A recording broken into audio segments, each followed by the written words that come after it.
Welcome to our rapid review of WandaVision. I came into this one with low expectations. When the show came out, there wasn't a lot of buzz, and what buzz there was just didn't seem all that positive. So I was kind of surprised at how good the show actually was. But let's get into it, because this is supposed to be rapid. For the story, or writing, what did you think? Sorry. This is a revenge video. I'm going to ask her. I thought it was really slow to begin with, and it kind of disinterested me a little bit of the storyline. I was more into the sets and other things with it. Until towards the end, the last few episodes, I was like, whew, sucked in. But yeah, it was a little slow. I don't know. It was weird. Yeah. But it was obviously weird. They were trying to be weird. We can get more into that, I think. But as far as the story is concerned, yeah, it was kind of slow at the beginning. And then it built gradually over time until it was really rolling along towards the end there. Yeah, I can definitely agree with that. What was your score? A 6. I think when you include the end, I'm going to go ahead and give it a 7. Maybe it started at a 5 or 6, but I think it ended at a 7, so overall 7. Next category is acting. What did you think? I love that they had the same actors that were in the original movies. They're pretty A-list actors. And so I didn't think it was good. It was really good. I did like a lot of the side characters in this. A-list actors does not spell good acting to me, usually. I mean... That's true. You know, it's hit or miss. Some of them are great. Some are there for other reasons. Marvel, on the other hand, has done very well with everybody they've had. I would give the acting a 6.5. Sure, 6.5. A 7. Something like that. I mean, the acting was actually really good. I like everybody who's in it. Who's the annoying neighbor? I'll leave it at that, so there's no spoilers. Who's the annoying neighbor? I did not look up actors' names, but I really liked her. In everything she's in, always. Yeah. Everything. They had a lot of good side characters in this one that were really pretty big actors, I thought. Oh, and I gave it a 7. 7? Did I give it a 7? Yes.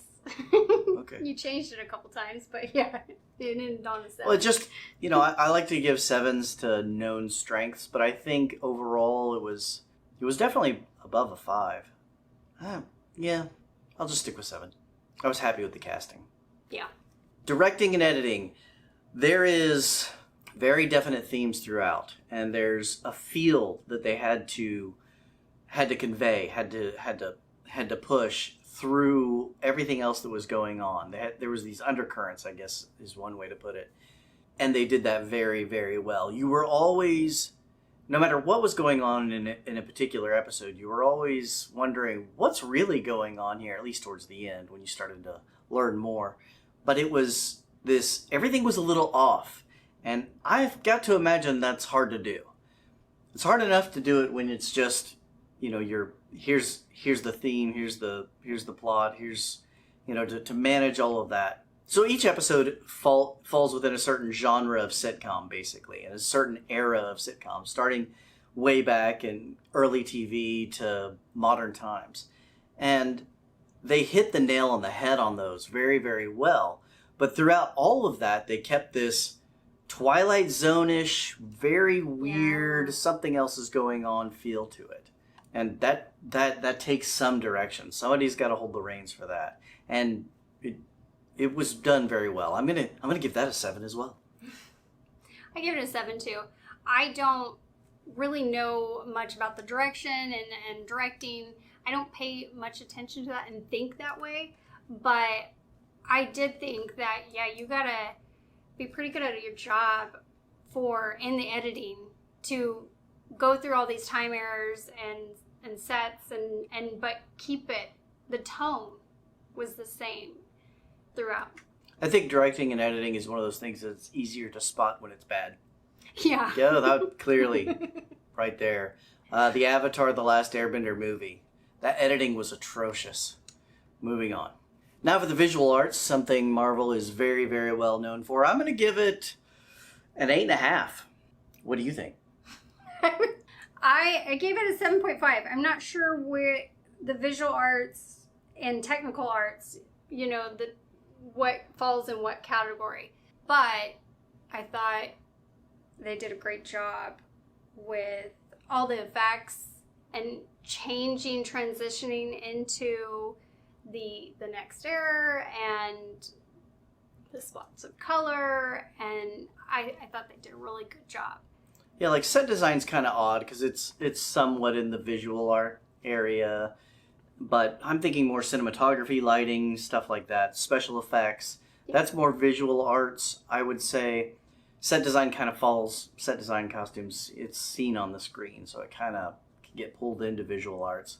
It can certainly affect the overall visual appeal of a episode or a movie, but I'm thinking technical arts are more along the lines of sound design and some of those more physical things that you have to do, not so much in what the camera's doing, what the lighting's doing, all that, how that ties together.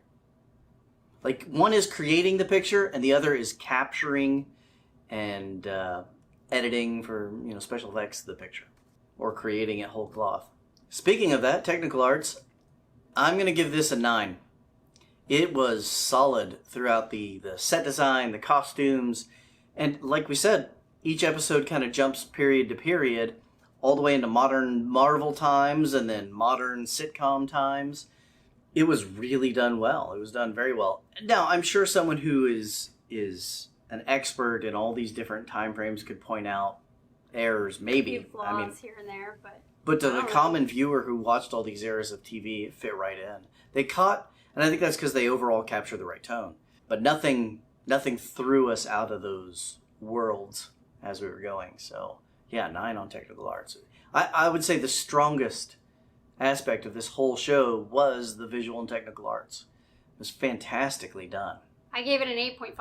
I thought it was so cool to guess what time era you were in by this sitcom set of where, their house was and what it looked like inside, and guessing, oh my gosh, that looks like that show. That's a Brady Bunch. Yeah. And that's Dick Van Dyke. And yeah. That, and then Mary Tyler Moore. Towards the end, it kind of told you a story of why those errors and different things. And I thought it was great. I really... You mean why those errors were being popped used? up. Yeah, being used. I thought it was really cool to see when they brought up a new era or transitioned into a new era. Like, oh, where are we at? What sitcom is this from? It was jarring and yet exciting at the same time. Yes. And fun. So overall score, and again, this is going to be affected pretty strongly by my expectations, which were low going in, and I was pleasantly surprised at how good the show actually was and how much I got into it. I'm going 8.5 on this one. A must watch. Just on the bottom of that, yeah, you gotta watch this. I give it an 8. I could probably go 8.5. I was very excited about seeing the trailers and everything, and wanted to really watch it and see what this was. How the beginning started and how slow it was, it kind of made me lose interest in it until it got rolling more and more. And it was just the set and the time errors that really kept me interested in watching it. But then towards the middle end, I was really hooked into the end of the story. middle or the middle of the end? The middle and on. I think it's a must watch if you're really into the Marvel stories, and it gives it a little more of a backstory of It does. That sounded sarcastic. I don't mean it sarcastic. I really like that. I really enjoy seeing the backstory of these characters that you've learned to love throughout the Marvel stories and the movies, and just getting a little deeper into those characters. Let's get into that lore. All right, guys, that was a rapid-ish review. We'll see you next time.